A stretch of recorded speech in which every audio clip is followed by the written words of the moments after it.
Sebelum kita dengarkan isi hati Tuhan, mari kita datang kepada Tuhan. Kita berdoa. Bapa yang baik, Bapa yang kami sembah dan kami puji dalam nama Tuhan Yesus Kristus. Pada saat ini hamba memberitakan kebenaran. Hamba percaya Roh-Mu yang kudus akan mengurapi hamba, mengurapi lidah mulut hamba dalam menyampaikan kebenaran firman-Mu Tuhan. Urapi seluruh jemaat-Mu, urapi seluruhnya kami yang hadir pada saat ini. Kami percaya Roh-Mu yang kudus itu yang mengurapi hati dan pikiran kami. Di dalam nama Tuhan Yesus Kristus, amin. Shalom saudara-saudara yang dikasihi Tuhan Yesus. Banyak hal yang terjadi pada kita akhir-akhir ini. Terlebih di tahun 2020 ini banyak hal yang terjadi. Banyak persoalan, banyak masalah, baik masalah keluarga, masalah sosial, masalah lingkungan. Terlebih masalah sekarang ada musibah yang terjadi buat negara kita. Tapi mari kita percaya bahwa Tuhan menjadikan hidup kita berhasil dalam hal apapun juga. Meskipun banyak persoalan, meskipun banyak masalah, tapi kita tetap jadi orang yang berhasil. Mari saudara-saudara, Bapak Ibu yang dikasihi Tuhan Yesus, kita buka Alkitab kita dari 2 Tawarik pasal yang ke-31 ayat yang ke-20.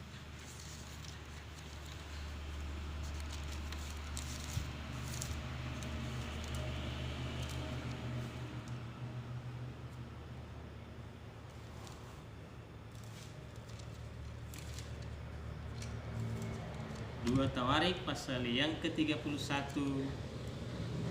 ayat yang ke-20. Demikian firman Tuhan. Demikianlah perbuatan Hizkia di seluruh Yehuda. Ia melakukan apa yang baik, apa yang jujur, dan apa yang benar di hadapan Tuhan Allahnya. Ayat 21. Dalam setiap usaha yang dimulainya untuk pelayanannya terhadap rumah Allah dan untuk pelaksanaan Taurat dan perintah Allah, ia mencari Allahnya. Semua dilakukannya dengan segenap hati, sehingga segala usahanya berhasil. Amin. Raja Hizkia, sebelum dia memulai melakukan segala sesuatu, dia terlebih dahulu mencari Tuhan Allahnya. Ada beberapa hal yang dilakukan Hizkia dalam hidupnya. Yang pertama,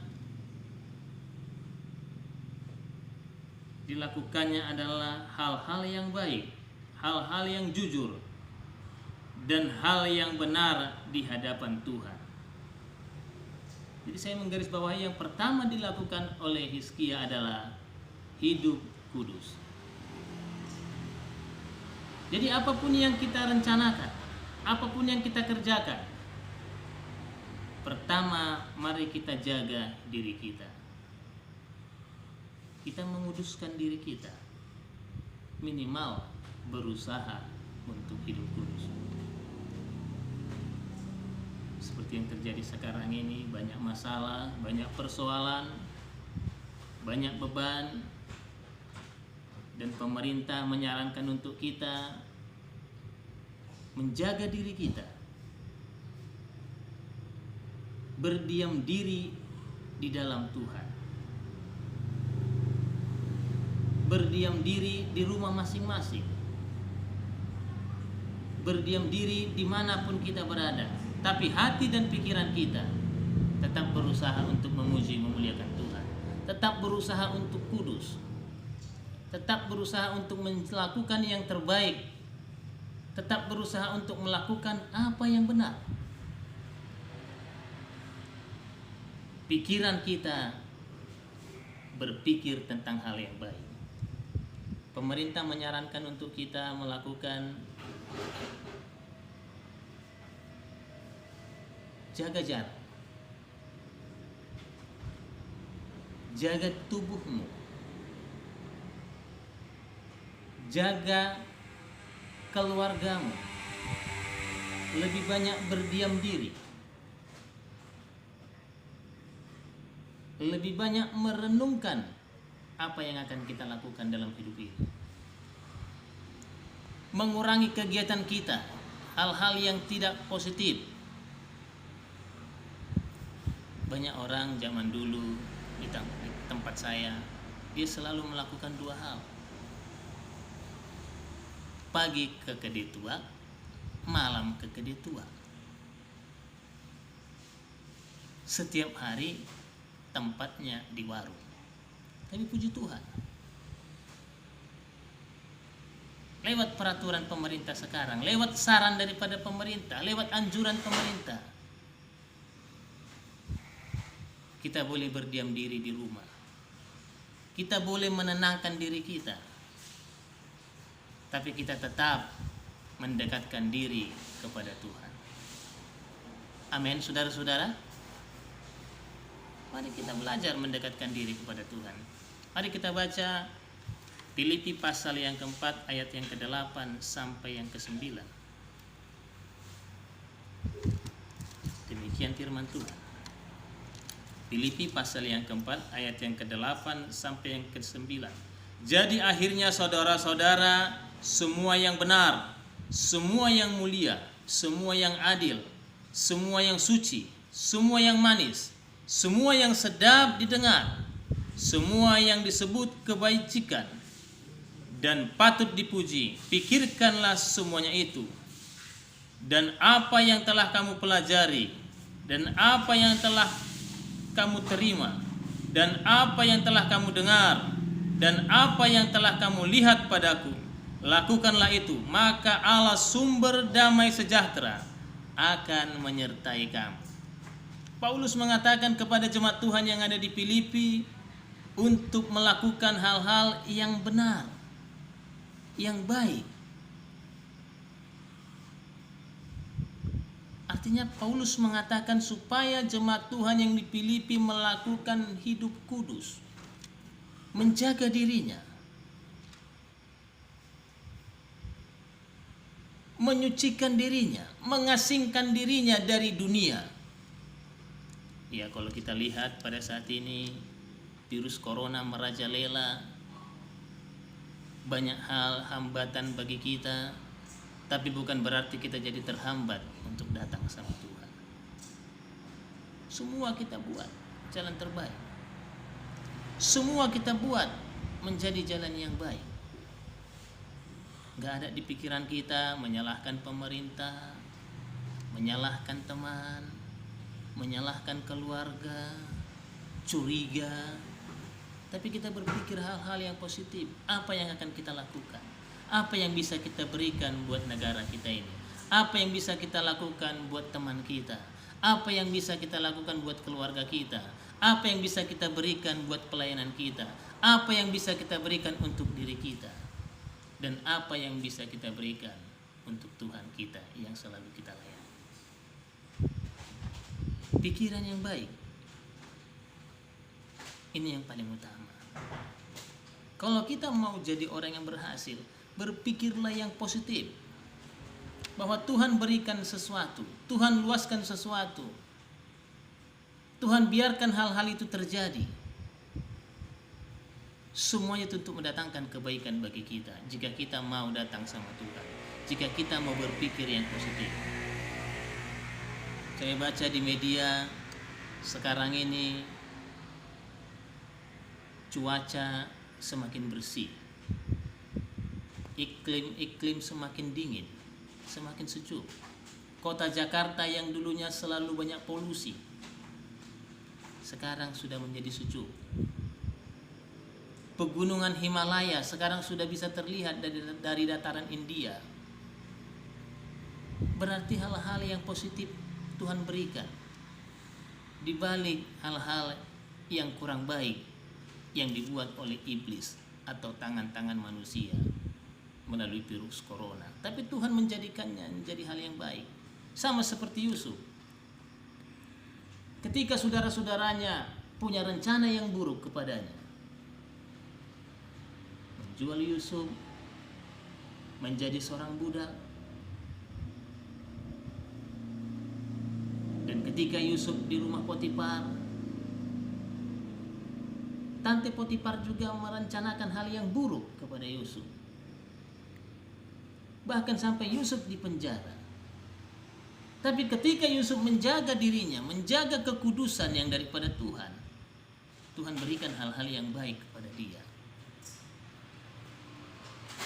Tuhan berikan hal-hal yang baik kepada Yusuf, mengangkat Yusuf dari tempat yang paling rendah, dari dalam penjara menjadi perdana menteri, menjadi wakil raja, menjadi wakil Firaun, orang yang paling berkuasa di tanah Mesir. Banyak rencana-rencana yang jahat dari iblis, banyak rencana-rencana yang jahat dari teman kita, dari keluarga kita, dari siapapun. Tapi ketika kita tetap datang kepada Tuhan, ketika kita jaga kekudusan, percayalah Tuhan pasti mendatangkan kebaikan bagi kita. Mari kita baca saudara-saudara dari Kejadian pasal yang ke-50 ayat yang ke-20. Yusuf berkata kepada saudara-saudaranya, Kejadian pasal yang ke-50 ayat yang ke-20. Demikian firman Tuhan. Memang kamu telah mereka-rekakan yang jahat terhadap aku, tetapi Allah telah mereka-rekakannya untuk kebaikan, dengan maksud melakukan seperti yang terjadi sekarang ini, yakni memelihara hidup suatu bangsa yang besar. Amin. Jadi apapun yang direka-rekakan orang, apapun yang direka-rekakan iblis, apapun yang direncanakan oleh orang-orang lain, percayalah ketika kita datang sama Tuhan, ketika kita jaga diri kita, ketika kita selalu berpikir yang positif, ketika kita andalkan Tuhan dalam hidup kita, semuanya pasti mendatangkan kebaikan bagi kita. Amin. Jadi belajarlah dari setiap apa yang terjadi. Mari berusaha hidup kudus, dekatkan dirimu kepada Tuhan. Pasti Tuhan buka jalan dan hidupmu akan berhasil. Yang kedua, keberhasilan Raja Hizkia adalah dia selalu mendekatkan dirinya kepada Tuhan. Dia selalu mencari wajah Tuhan. Apapun yang mau dia kerjakan, apapun yang mau dia lakukan, dia tetap andalkan Tuhan. Setiap sebelum melakukan pekerjaan, dia tetap andalkan Tuhan. Mari saudara-saudara, Bapak Ibu yang dikasihi Tuhan Yesus, mari andalkan Tuhan. Datang pada Tuhan. Sebelum melakukan aktivitas, sebelum melakukan kegiatan, mari datang di kaki Tuhan. Kita baca Yakobus pasal yang ke-5 ayat yang ke-16. Demikian firman Tuhan.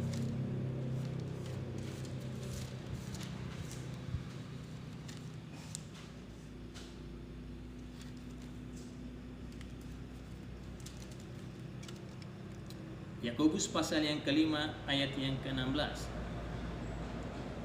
Karena itu hendaklah kamu saling mengaku dosamu dan saling mendoakan, supaya kamu sembuh. Doa orang yang benar bila dengan yakin didoakan sangat besar kuasanya.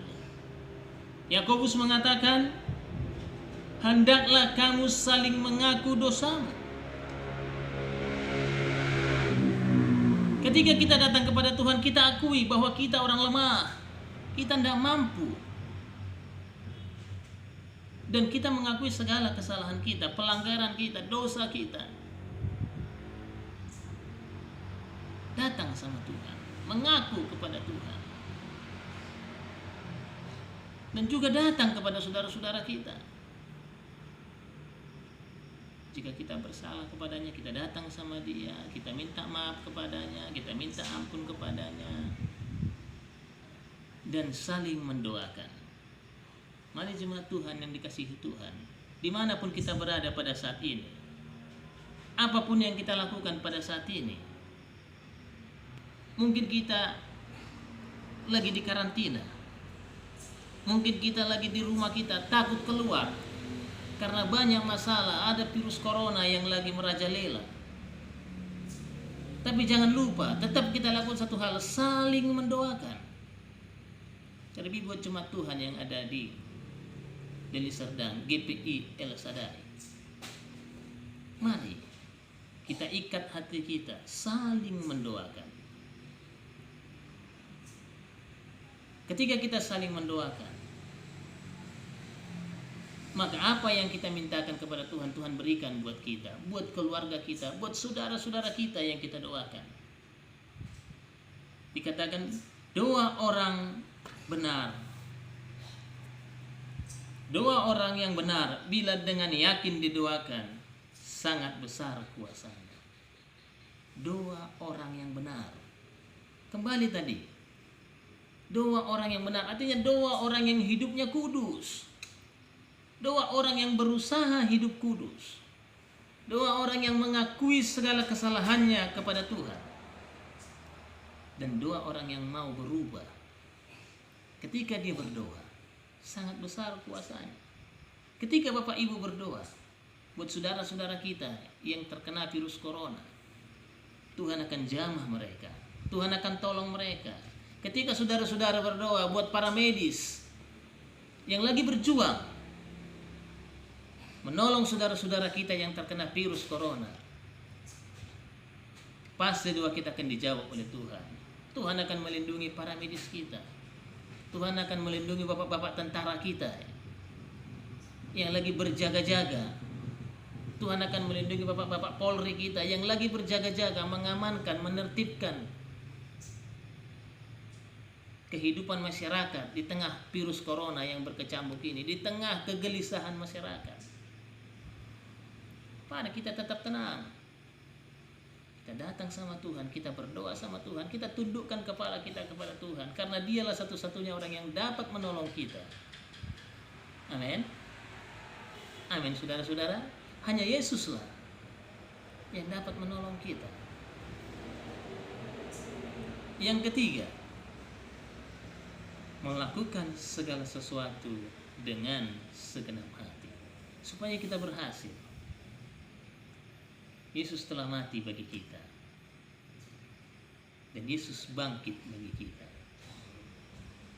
Yesus berhasil dalam segala hal, maka kita juga harus berhasil dalam segala hal, karena Yesus ada dalam diri kita. Tapi kita harus melakukan segala sesuatu dengan baik.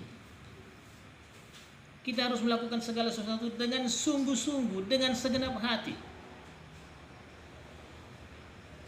Kita buka Amsal pasal yang ke-19 ayat yang kedua. Demikian firman Tuhan berkata. Amsal pasal yang ke-19 ayat yang kedua. Tanpa pengetahuan kerajinan pun sia-sia. Orang yang tergesa-gesa akan salah langkah. Jadi tanpa pengetahuan, segala sesuatu yang kita lakukan itu kita harus renungkan. Tuhan berkata lewat para pemimpin kita, lewat para medis kita, lewat bapak-bapak TNI dan Polri, untuk kita menenangkan diri di rumah kita masing-masing, untuk kita menjaga kehidupan sosial kita. Mari kita renungkan dan kita lakukan dengan segenap hati. Banyak hal yang dianjurkan oleh para medis kita. Jika berangkat ke suatu tempat, pakai masker, alat pelindung diri, dan lain-lain sebagainya. Mari kita lakukan. Otomatis hidupmu pasti akan berhasil. Sedikit banyaknya kehidupanmu pasti akan terjaga. Lakukan dengan segenap hati. Karena tidak ada seorang pemimpin yang mau menjatuhkan masyarakatnya. Tidak ada seorang pemimpin yang mau menjerumuskan rakyatnya. Pasti selalu ingin memberikan yang terbaik buat rakyatnya. Demikian juga Tuhan. Tuhan tidak pernah memberikan yang terburuk bagi kita. Dia selalu memberi yang terbaik bagi kita. Dia ingin kita mendapat yang terbaik. Mari lakukan dengan segenap hati. Apa kata Tuhan melalui para pemimpin kita, melalui para medis kita? Mari lakukan dengan segenap hati. Pasti kehidupanmu akan berhasil. Pasti kehidupanmu akan beruntung. Ada sebuah ilustrasi. Ketika ada sebuah banjir besar, hamba Tuhan ini berdoa kepada Tuhan. Tuhan, tolong saya. Tuhan, saya serahkan hidup saya kepadamu. Dan saya percaya Tuhan pasti tolong saya. Tuhan pasti akan menyelamatkan saya dari banjir besar ini. Hamba Tuhan ini berharap kepada Tuhan dan percaya kepada Tuhan bahwa Tuhan pasti menolongnya. Dan ketika banjir besar datang dan menenggelamkan rumahnya, dia naik ke loteng rumahnya. Di sana dia tetap berdoa kepada Tuhan. Dia katakan, Tuhan, saya percaya Tuhan pasti tolong saya. Tuhan pasti selamatkan saya. Dan pada saat itu lewatlah sebuah batang kelapa. Terus dia berpikir, batang kelapa telah lewat. Tuhan bisikkan ke dia, naik ke batang kelapa itu, selamatkan diri. Tapi dia berkata dalam hatinya, aku sudah menyerahkan hidupku kepada Tuhan, dan aku sudah serahkan diriku kepada Tuhan, dan Tuhan pasti selamatkan aku. Akhirnya batang kelapa itu lewat, dan dia tetap berkata, Tuhan pasti tolong saya.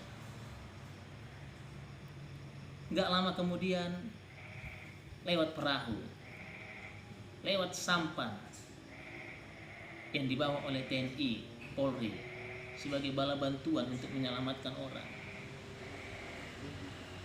Dan dia berkata, tidak, Tuhan pasti akan tolong saya. Tuhan pasti akan selamatkan saya. Tuhan sendiri yang akan menolong saya. Perahu, sampan dari bapak-bapak tentara, bapak-bapak polisi, tim SAR lewat. Dan si hamba Tuhan ini tetap berkata, Tuhan pasti tolong saya. Tuhan pasti selamatkan saya. Terakhir kali datang sebuah helikopter, menyuruh dia untuk naik ke atas helikopter itu. Si bapak ini berkata, tidak, Tuhan yang akan tolong saya. Tuhan yang akan selamatkan saya. Dan helikopter itu pergi berlalu. Dan si hamba Tuhan ini tetap berkata, Tuhan pasti tolong saya. Tidak lama kemudian banjir semakin meninggi, dan si bapak ini pun tenggelam. Singkat cerita, bapak ini masuk ke dalam kerajaan surga. Dan dia bertanya kepada Tuhan, Tuhan, kenapa Tuhan tidak tolong saya? Saya sudah serahkan hidup saya kepada Tuhan. Dan saya percaya Tuhan pasti tolong saya. Tuhan menjawab kepadanya, saya sudah kirimkan sebuah batang kelapa kepadamu. Tapi kau tidak pernah berpikir bahwa hidupmu pasti akan selamat oleh batang kelapa itu. Dan saya berikan kesempatan yang kedua. Saya kirimkan tim SAR, tentara dan polisi, memakai rubber boat, memakai speedboat, memakai sampan dan perahu untuk menolongmu, menyelamatkanmu. Tetapi kamu tidak bijak. Akhirnya semua berlalu. Saya kirimkan kembali helikopter daripada tim SAR, tetapi kamu tidak lagi datang sama Tuhan. Tidak memakai hikmatmu, tidak memakai pikiranmu yang sudah diberikan Tuhan kepadamu, tidak memakai hikmat yang sudah Tuhan berikan kepadamu, bahwa Tuhan bisa memakai apapun untuk menolongmu. Terakhir si hamba Tuhan ini menangis. Tapi apa boleh buat? Nasi sudah jadi bubur. Demikian juga kehidupan kita. Tuhan berkata dalam kitab Amsal, tanpa pengetahuan kerajinan pun sia-sia. tidak baik. Jadi kita pakai pengetahuan kita. Pemerintah sudah menganjurkan kepada kita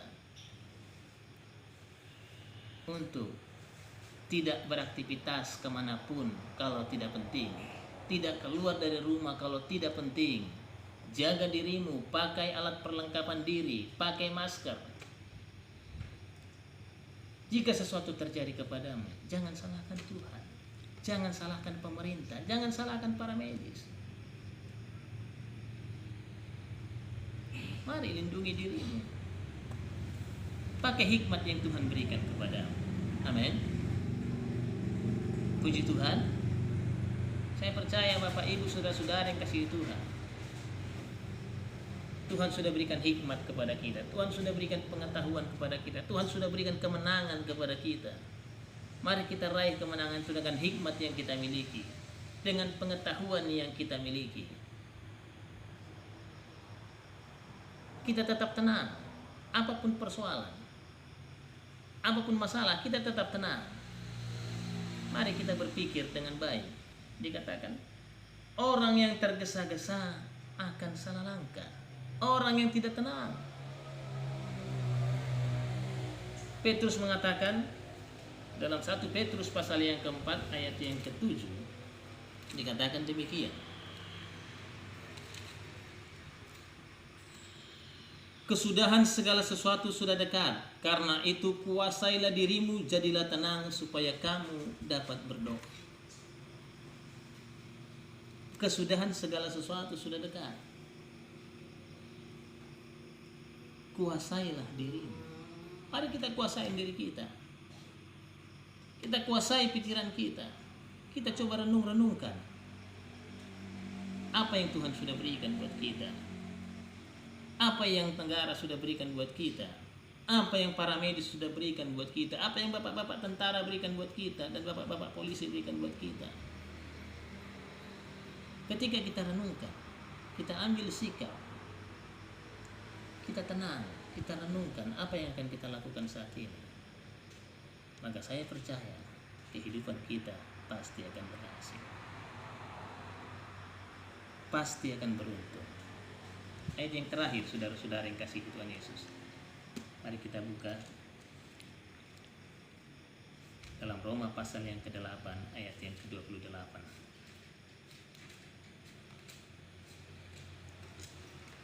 Mari kita baca bersama-sama saudara-saudara yang kasih Tuhan Yesus.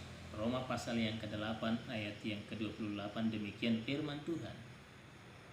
Kita tahu sekarang bahwa Allah turut bekerja untuk, saya ulangin, kita tahu sekarang bahwa Allah turut bekerja dalam segala sesuatu untuk mendatangkan kebaikan bagi mereka yang mengasihi Dia, yaitu bagi mereka yang terpanggil sesuai dengan rencana Allah. Amin. Paulus mengatakan kepada jemaat yang di Roma, kita tahu bahwa Allah turut bekerja. Berarti kita juga perlu bekerja, perlu bertindak untuk mendatangkan kebaikan bagi kita. Kita serahkan hidup kita kepada Tuhan, tapi kita juga bertindak. Yang pertama tadi, berusaha hidup kudus. Yang kedua, kita cari Tuhan. Kita datang sama Tuhan. Serahkan hidupmu kepada Tuhan. Yang ketiga, kita lakukan segala sesuatunya dengan segenap hati. Apapun yang diperintahkan Tuhan lewat para pemimpin kita, lewat para medis, lewat para bapak-bapak tentara dan bapak-bapak polisi, para tokoh-tokoh agama. Apapun yang mereka beritahukan kepada kita, apapun yang mereka sarankan kepada kita, mari kita lakukan dengan segenap hati. Saya percaya kehidupan kita pasti akan berhasil kemanapun kita melangkah. Sama seperti Hizkia, dia selalu berhasil kemanapun dia melangkah, karena dia tetap andalkan Tuhan. Amin. Mari kita berdoa. Bapa yang baik, terima kasih Tuhan. Hamba percaya firman-Mu yang sudah hamba berikan tidak akan pernah kembali dengan sia-sia. Dan hamba percaya Roh-Mu yang kudus itu yang tetap mengingatkan kami untuk tetap berada di jalan-Mu Tuhan. Terima kasih Bapa, dalam nama Tuhan Yesus Kristus. Amin. Shalom. Tuhan